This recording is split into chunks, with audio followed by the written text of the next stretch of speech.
Une relance à 750 milliards d'euros pour l'Union européenne. La Commission de Bruxelles a présenté son plan pour répondre à la crise du coronavirus. Il fait la part belle aux subventions et favorise les pays les plus touchés, comme l'Italie et l'Espagne. Ce plan, qui s'inspire en grande partie des propositions françaises et allemandes, peut-il remporter l'adhésion des plus réfractaires, comme les Pays-Bas ou l'Autriche? Est-il à la hauteur de la récession historique qui nous attend? On voit cela avec vous, Jacques Sapir. Bonsoir, Jacques. Alors, Jacques. Bonsoir, Stéphanie. Bonsoir. Cette réponse de la part de l'UE qui tardait tant est-elle au niveau des espérances et surtout des besoins, Jacques?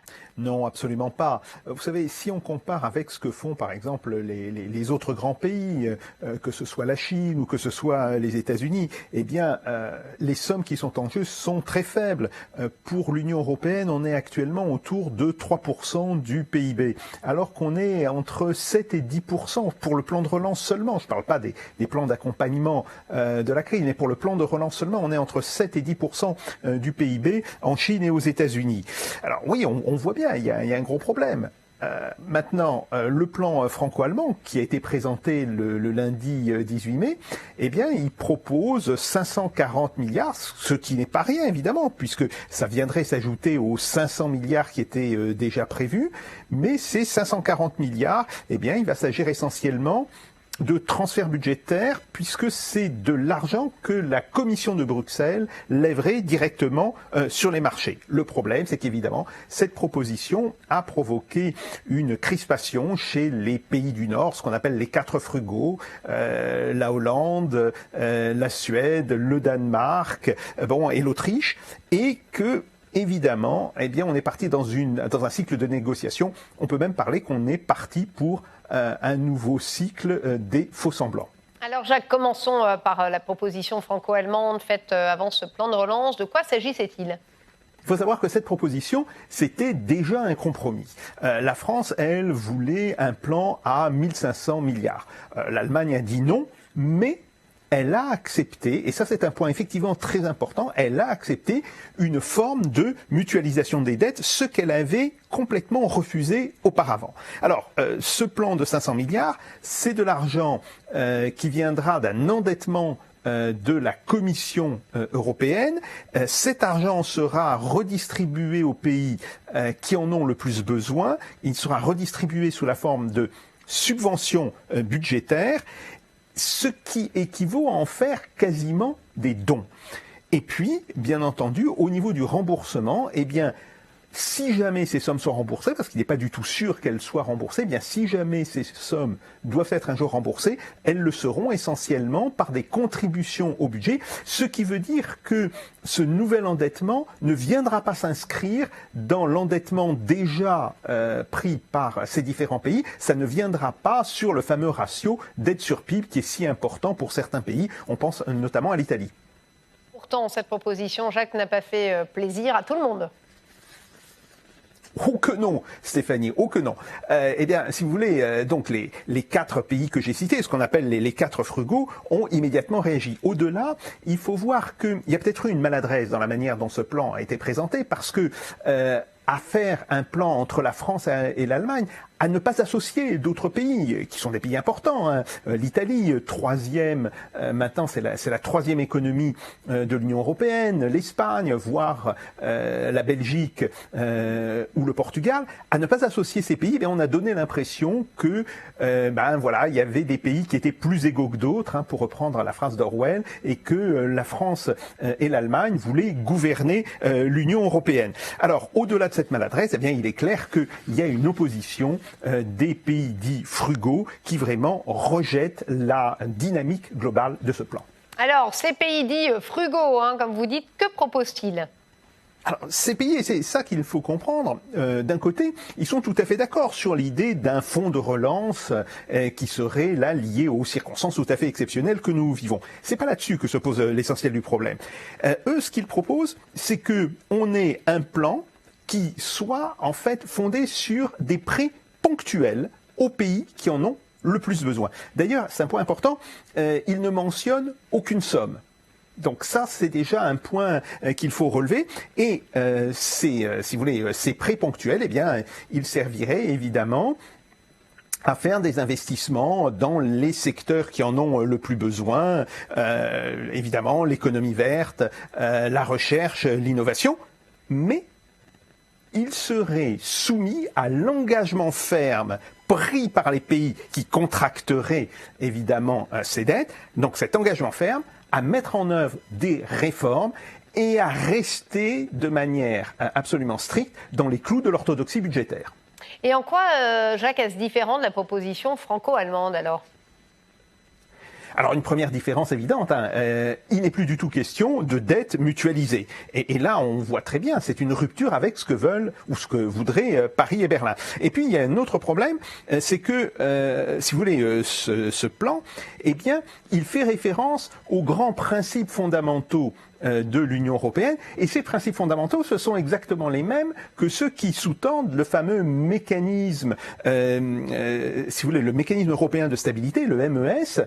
Et qu'est-ce que ça veut dire ? Ça veut dire pour les pays qui contracteraient des dettes dans ce cadre, eh bien ça veut dire se mettre sous la coupe de la Troïka, se mettre dans la même situation qu'ont été le Portugal, la Grèce, voire l'Espagne.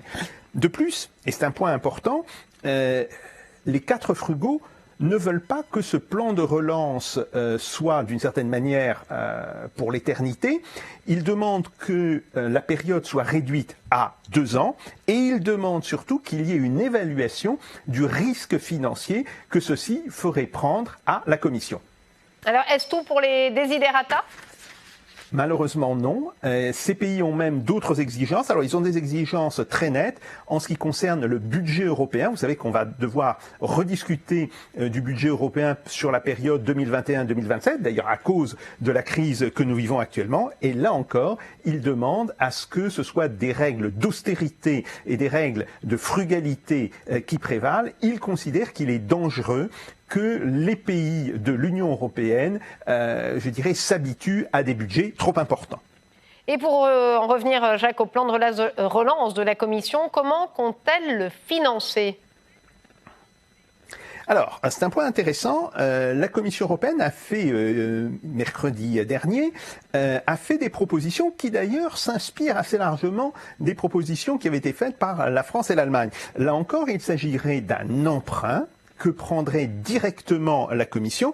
Alors, le point qui est un petit peu important, le point qui tranche peut-être dans cette proposition de la Commission par rapport à la proposition franco-allemande, c'est que, alors d'abord, elle est plus importante, grosso modo 750 milliards, mais elle est divisée en deux. Il y a d'une part 500 milliards qui seraient en réalité des fonds budgétaires, et là on retrouve la mécanique qui était celle du plan franco-allemand, et puis il y a 250 milliards qui seraient plutôt des prêts accordés aux différents pays. Alors, le point sur lequel il faut peut-être bien revenir, c'est le fait que la Commission exige en réalité que les priorités politiques qu'elle a fixées, en particulier la transition écologique, ce qu'on appelle le fameux Green Deal, que ces priorités politiques soient respectées.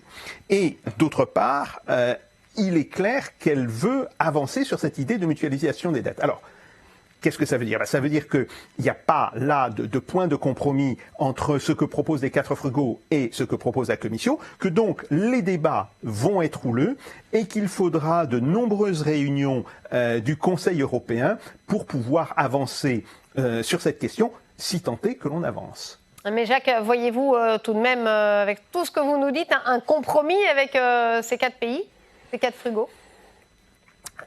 Si vous voulez, je pense qu'un compromis est d'une certaine manière inévitable, mais il est très clair qu'on est en présence d'une opposition forte de la part de ces 4 pays. Et il faut rappeler que s'il n'y a pas l'unanimité, ça ne peut pas, si vous voulez, ces propositions ne peuvent pas se concrétiser dans un plan. Alors, qu'est-ce que pourraient être les bases d'un compromis ? Très certainement de renforcer le contrôle de la Commission sur le budget des pays qui prendraient de l'argent ou qui obtiendraient de l'argent à travers les différents mécanismes.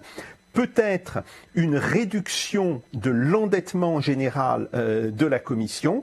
Bref, on irait plutôt dans, je dirais, le domaine d'un plus grand contrôle sur les sommes qui seraient à ce moment-là utilisées. Et ça, c'est un point que l'Espagne et surtout l'Italie semble vouloir refuser absolument. Donc voilà, on est parti pour un débat et une négociation qui sera extrêmement difficile. Bon, pour résumer, Jacques, si on vous lit bien, vous n'êtes pas optimiste.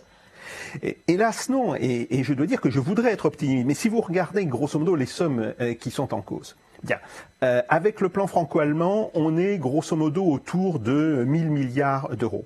Avec le plan de la Commission, 1250. Si on regarde le plan de relance qui a été déjà acté aux États-Unis, c'est 2300 milliards. Or, l'économie américaine, elle est en fait plus petite que l'économie de l'ensemble des pays de l'Union européenne. Donc déjà, là, il y a un problème tout à fait évident. Et je passe évidemment sur la question des négociations qui seront, comme je vous l'ai dit, extrêmement difficiles. En fait, la solution qui aurait été la plus rationnelle et certainement la plus facile à mettre en œuvre, c'était la solution qui consistait à dire aux pays, écoutez, vous faites les plans dont vous avez besoin, on ne va pas regarder ce que vous faites, et votre endettement, eh bien, c'est directement la Banque Centrale Européenne qui le reprend. Oui, mais malheureusement, il y a l'arrêt du 5 mai de la Cour de Karlsruhe qui est venu d'une certaine manière faire capoter, je dirais, toute cette belle mécanique. Et c'est peut-être pour ça que l'on est aujourd'hui rentré dans cette logique de propositions qui devront être âprement discutées dans plusieurs conseils européens. Et merci Jacques pour toutes ces explications qui nous donnent à réfléchir. Merci à vous et à bientôt sur RT France.